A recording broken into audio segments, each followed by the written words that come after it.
December 12ರಂದು ಕಾರ್ಕಳದಲ್ಲಿ ನಡೆಯುವ ಐತಿಹಾಸಿಕ ಹಿಂದೂ ಸಂಗಮ ಕಾರ್ಯಕ್ರಮದ ಪೂರ್ವಭಾವಿಯಾಗಿ ಮಾತೃ ಸಮಾವೇಶ ಅನಂತ ಶಯನದಿಂದ ವೇಣುಗೋಪಾಲ್ ದೇವಸ್ಥಾನದವರೆಗೆ ಭವ್ಯ ಮೆರವಣಿಗೆಯ ಮೂಲಕ ಸಾಗಿ ಬಂದು ದೇವಸ್ಥಾನದ ಸಭಾಂಗಣದಲ್ಲಿ ಸಭಾ ಕಾರ್ಯಕ್ರಮ ನಡೆಯಿತು.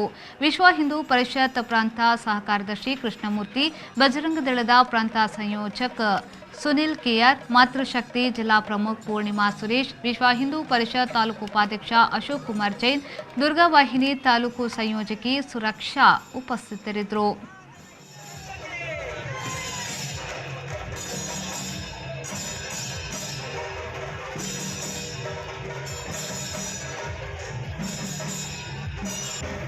ಮಾತೃಶಕ್ತಿಯ ಮೂಲಕ ಮಾತೆಯರನ್ನು ಒಗ್ಗೂಡಿಸ್ತಾ ಇದೆ. ಅದರ ಜೊತೆಗೆ ನಮ್ಮ ಕಾಲೇಜಿನ ವಿದ್ಯಾರ್ಥಿನಿಯರು ಇರ್ಬೋದು ಅಥವಾ ಯುವತಿಯರು ಇರ್ಬೋದು, ಇವರನ್ನೆಲ್ಲ ಜೋಡಿಸಬೇಕು ಅನ್ನೋ ದೃಷ್ಟಿಯಿಂದ ದುರ್ಗಾವಾಹಿನಿಯ ಒಂದು ಕೆಲಸ ಕೂಡ ನಿರಂತರವಾಗಿ ನಡೀತಾ ಇದೆ.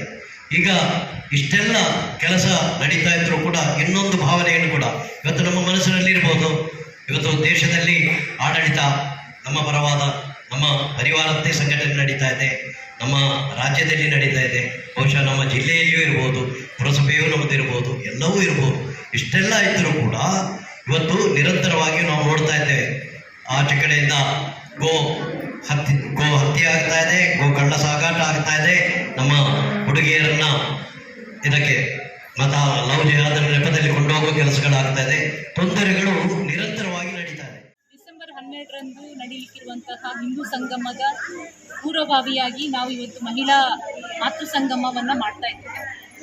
ಇಲ್ಲಿ ಅನಂತ ಶಯನದಿಂದ ವೇಣುಗೋಪಾಲ ದೇವಸ್ಥಾನದವರೆಗೆ ಇವತ್ತು ನಗರಕ್ಕೆ ಆಗಮಿಸ್ತಾ ಇರುವಂತಹ ದತ್ತ ರಥವನ್ನು ಸ್ವಾಗತಿಸಿ ಮೆರವಣಿಗೆಯಲ್ಲಿ ವೇಣುಗೋಪಾಲ ದೇವಸ್ಥಾನದವರೆಗೆ ಸಾಗಿ ಅಲ್ಲಿ ಒಂದು ಸಭೆಯನ್ನು ನಡೆಸಿ ಮುಂದೆ ಡಿಸೆಂಬರ್ 12ರಂದು ನಡೆಯಲಿಕ್ಕಿರುವಂತಹ ಹಿಂದೂ ಸಂಗಮ ಕಾರ್ಯಕ್ರಮದಲ್ಲಿ ಅತಿ ಹೆಚ್ಚಿನ ಸಂಖ್ಯೆಯಲ್ಲಿ ಸುಮಾರು 3,000ದಷ್ಟು ಮಹಿಳೆಯರು ಈ ಕಾರ್ಯಕ್ರಮದಲ್ಲಿ ಭಾಗವಹಿಸಬೇಕು ಅನ್ನುವಂತಹ ಉದ್ದೇಶದಿಂದ ಇವತ್ತು ಪೂರ್ವಭಾವಿ ಸಭೆಯನ್ನು ನಡೆಸ್ತಾ ಇದ್ದೇವೆ.